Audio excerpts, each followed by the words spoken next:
Bonjour à toutes et à tous, c'est Marie Guillon de la chaîne YouTube Marie Guillon Accompagnement.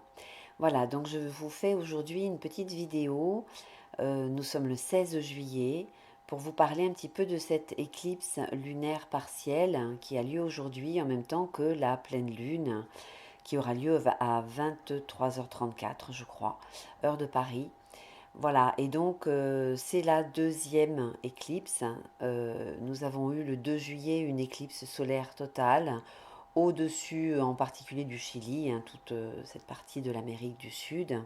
Voilà, et donc maintenant pour cette éclipse lunaire, nous sommes dans cet axe Cancer-Capricorne. Et donc je vais un petit peu essayer de vous faire un petit topo en fait sur l'influence de ces énergies dans nos vies, à l'intérieur de nous, et puis aussi éventuellement par rapport à certains, certaines réactions au niveau des énergies qui sont en ce moment extrêmement bousculées. Nous vivons vraiment un mois de juillet extrêmement intense sur plein de plans. Alors, la première des choses déjà, c'est que il y a non seulement cette éclipse, non seulement cette pleine lune, mais il y a aussi des conjonctions, c'est-à-dire des rencontres de planètes de part et d'autre en fait de cette éclipse et pleine lune.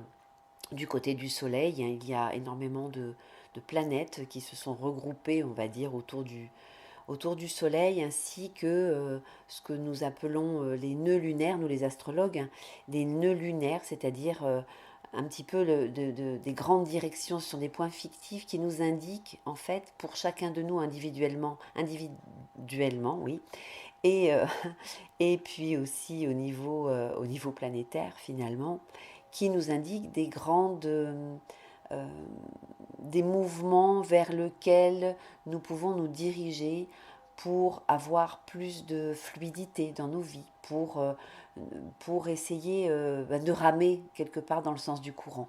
Voilà. Et puis le nœud sud qui nous indique d'une certaine manière qu'est-ce que nous pouvons petit à petit laisser de côté, qu'est-ce que nous pouvons petit à petit, même si nous en avons l'habitude, le nœud sud souvent montre dans un thème individuel ou dans un thème global, nous montre un petit peu qu'est-ce que nous connaissons bien et que nous avons maintenant à laisser de côté pour pouvoir évoluer, pour pouvoir nous transformer, pour pouvoir petit à petit aller dans un sens, oui c'est ça, d'évolution finalement, de changement vers quelque chose qui nous correspond plus. C'est un petit peu le même mouvement qu'un enfant qui grandit.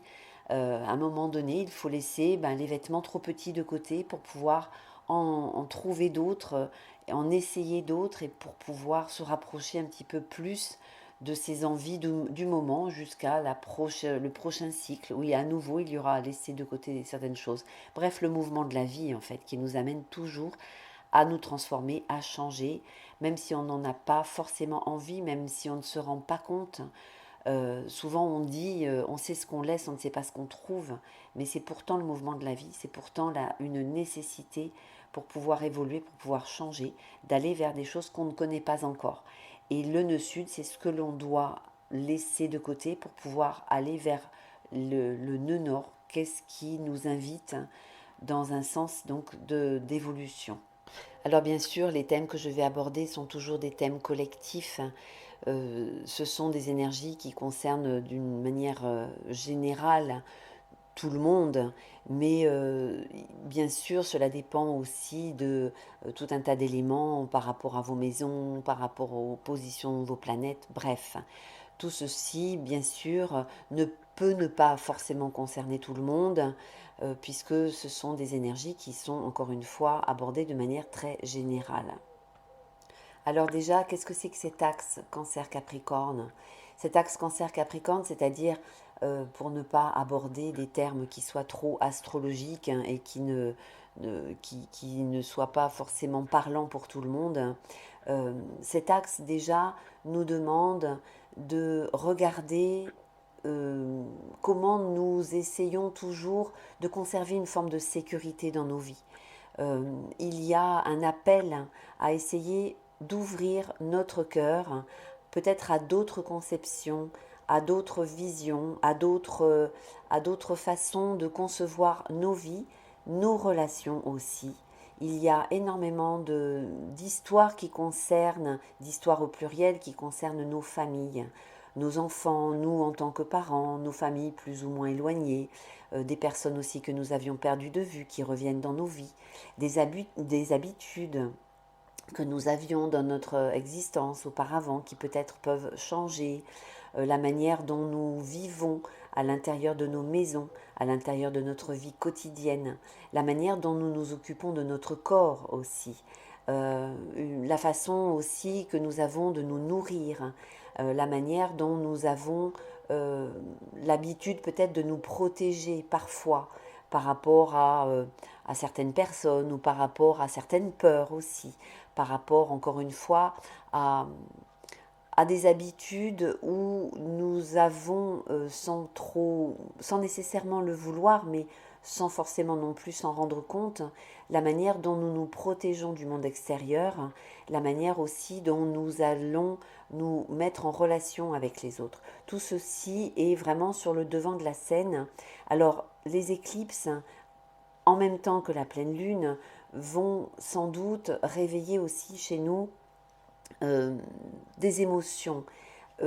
C'est comme si nous mettions un focus sur toute notre vie émotionnelle, nos parties très enfantines, quelque part, nos parties très spontanées. Alors, soit c'est relié effectivement à des souvenirs du passé, à des choses du passé qui remontent, soit c'est relié à des émotions aussi. Peut-être des émotions oubliées, peut-être des émotions aussi que nous aurions bien aimé mettre de côté. Il peut y avoir aussi, nous pouvons être surpris par des personnes qui viennent vers nous et qui vont réveiller chez nous ces émotions, ou alors que nous allons vivre des événements qui vont faire ressortir des émotions que nous avions oubliées. Bref, il y a toute une partie très émotionnelle, toute une partie très spontanée, peut-être des rêves aussi d'enfants qui ressortent. Voilà, tout ça c'est remis sur le devant de la scène. Et d'une certaine manière, cette éclipse, avec la position du soleil dans cette zone du ciel, nous invite à ne pas essayer de fuir, à ne pas essayer de nous rigidifier, de nous durcir. Il peut y avoir des réactions face à nous qui peuvent même être des réactions presque d'agressivité ou une certaine sécheresse, une certaine rigidité pour se protéger finalement. Et l'important peut-être, c'est justement de se dire que peut-être que au lieu justement de se rigidifier, de se durcir pour essayer de résister à ces émotions qui peuvent nous envahir, peut-être qu'il serait bien de venir voir en face qu'est-ce que cela vient toucher chez nous. Parce que les émotions ne sont pas là pour nous fragiliser. Bien sûr que ça peut nous mettre en contact avec une certaine fragilité, mais ce qu'il est important aussi de comprendre, c'est que la porte de la fragilité, la porte le fait de se laisser toucher, c'est aussi le moyen d'ouvrir notre cœur ou de laisser notre cœur ouvert. Donc, c'est une invitation à ne pas quelque part se renfermer, se rigidifier, se durcir, même s'il y a des peurs qui peuvent être touchées et même si les habitudes nous amènent toujours effectivement en tant qu'adultes à ne pas prêter le flanc à trop justement de vulnérabilité par peur quelque part, hein, parce qu'encore une fois cela peut nous amener à fermer notre cœur. Ça peut être par exemple des moments où on peut s'engager dans un certain dans le fait de rendre des services, dans le fait d'écouter peut-être un peu plus les personnes qui ont besoin d'être écoutées ou les plus fragiles justement, prendre soin des plus petits, des plus faibles, voilà, dans un mouvement par exemple de, euh, de gratuité, de bénévolat, de disponibilité tout simplement. Euh, Donner la main, comme on dit ici dans le sud, c'est-à-dire aider d'une manière tout à fait spontanée, tout à fait libre. Et puis y trouver, se rendre compte à quel point lorsque l'on aide comme ça, lorsque l'on se rend disponible, comment le simple merci que l'on peut recevoir ou les yeux qui brillent parce que on a donné du bonheur, à quel point cela peut nourrir notre humanité, nourrir l'autre, mais nous nourrit aussi nous-mêmes. C'est comme si nous étions invités à sortir de nos sécurités, euh, on va dire quotidiennes, nos sécurités habituelles, pour aller beaucoup plus vers le monde extérieur, en particulier vers les autres. C'est comme si aussi nous étions invités à revisiter un petit peu nos relations, aussi notre manière d'être en relation avec les autres, pour que l'humain, pour que la spontanéité, pour que l'ouverture à l'autre soit beaucoup plus présente. C'est vraiment l'invitation des énergies actuelles. C'est, sans tomber dans des sacrifices, faire des efforts, tout simplement, sans que ce soit non plus quelque chose de trop lourd, mais juste peut-être prendre plus de temps pour nous nourrir, pour que ça nous permette aussi d'être plus disponible pour les autres. C'est comme si quelque part il y avait une invitation à ouvrir notre cœur, je l'ai déjà dit, mais aussi à nous rendre compte à quel point nous sommes des êtres humains aussi, que nous avons pu, suivant les périodes de nos vies, nous retrouver dans des moments où nous aurions tellement aimé aussi que des personnes viennent vers nous pour nous aider lorsque nous en avions besoin, et que peut-être que maintenant il est temps aussi de pouvoir aider les autres, de pouvoir être aussi disponible à d'autres personnes comme nous aurions aimé nous aussi être aidés à ce moment-là. Il y a comme une sorte aussi d'alchimie entre nous et les autres, comme si nous étions invités à nous mettre beaucoup plus volontiers à la place des autres, pouvoir imaginer peut-être ce que les autres peuvent ressentir, et puis nous occuper d'eux comme on le peut, encore une fois. Hein. C'est quelque chose qui est vraiment, qui nous amène à plus à ralentir aussi le rythme durant cet été, ralentir le rythme, même si nous pouvons avoir beaucoup de choses à faire parce qu'il y a une énergie très forte qui nous appelle et qui nous amène à avoir aussi envie de prendre du plaisir, du bonheur, d'être vraiment plein plein d'allant, plein de projets, avec plein d'envie, mais qu'en même temps, il y ait en même temps des moments aussi pour nous et pour les autres, ce qu'il ne faut pas oublier. C'est aussi le moment d'utiliser ces énergies, ces talents, cette énergie très forte d'avancement aussi. Hein. Nous avons la planète Mars que tout le monde connaît, qui est en Lion, donc il y a vraiment une énergie très forte qui nous invite à aller de l'avant, à, à prendre une place aussi justement de quelqu'un qui va être, j'ai envie de dire, presque paternaliste, qui prend soin des autres, bon ça je viens de le dire, mais en même temps, cela peut nous inviter aussi à trouver l'énergie pour mettre fin à un certain nombre de scénarios. Et mettre fin à un certain nombre de scénarios, c'est aussi se dire, bon, voilà, j'ai toujours eu l'habitude, par exemple, de dire, ah oui, mais je ne vais pas faire ça parce que je manque de confiance en moi, parce que on ne sait jamais, parce que, ah oui, mais cette période-là de ma vie, moi, c'est toujours... euh, je la fais comme ça et comme ça parce que c'est mon habitude et puis j'aime ça, c'est quelque chose qui me correspond bien. Peut-être essayer des choses différentes, peut-être aussi mettre fin à un certain nombre de scénarios que nous trimballons depuis peut-être aussi l'enfance.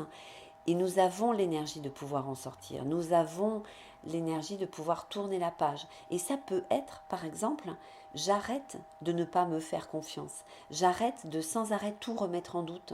J'arrête de me poser trop de questions par rapport à mon avenir, par rapport au fait que je ne suis pas capable. Par exemple, hein, ça peut être aussi le fait de plus voter pour nous. Donc c'est non seulement s'occuper des autres, mais aussi s'occuper de nous pour être aussi dans cette ouverture.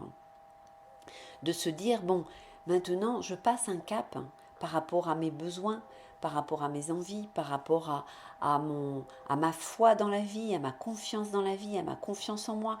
Et quelque part, qu'est-ce que ça changerait dans ma vie si je me disais, ok, même si quelque part au fond de toi tu doutes, qu'est-ce que ça ferait si tu disais, je vais faire comme si j'arrêtais de douter. Et peut-être que ça va changer des choses dans ma vie. Peut-être que effectivement, d'agir comme si j'étais la personne qui me faisait le plus confiance en moi, eh bien, je vais essayer. Qu'est-ce que ça pourrait changer dans ma vie? Qu'est-ce que j'ai à perdre finalement? Vous voyez, toute cette alchimie, tout ce changement qui nous invite à transformer et à laisser de côté aussi un certain nombre d'habitudes et de sécurisation aussi. Est-ce que je peux laisser plus les choses aller? Est-ce que je peux plus accepter que je ne contrôle pas tout aussi dans ma vie? Il y a aussi des questions comme ça. euh, donc je parlais de sécurité, tout ça c'est lié bien sûr aux peurs et aux sécurités. Donc comment quelque part je peux m'assouplir par rapport aux aléas de la vie, tout en continuant à faire confiance quand même.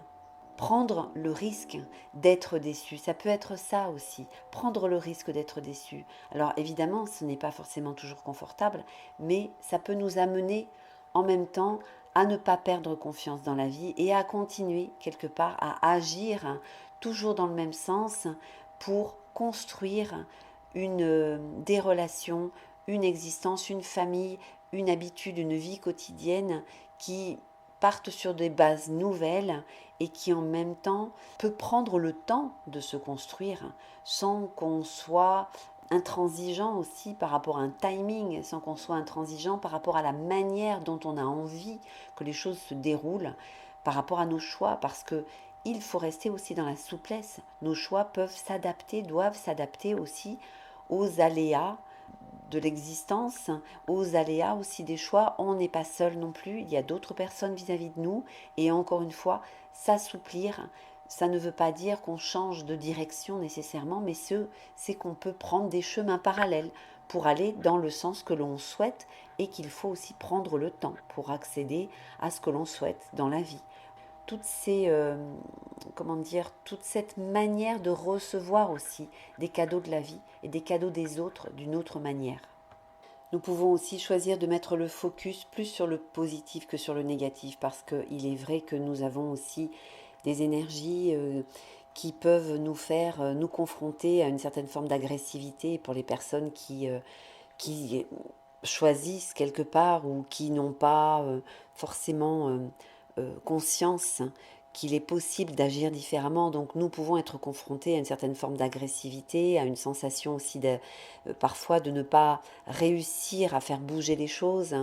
Nous pouvons être surpris aussi par la soudaineté de certains événements et puis par des réactions des personnes autour de nous qu'on n'avait pas vu venir du tout. Donc il y a toute une partie de soudaineté. C'est là aussi où il faut faire confiance à soi-même, à nos capacités, nous, de faire face.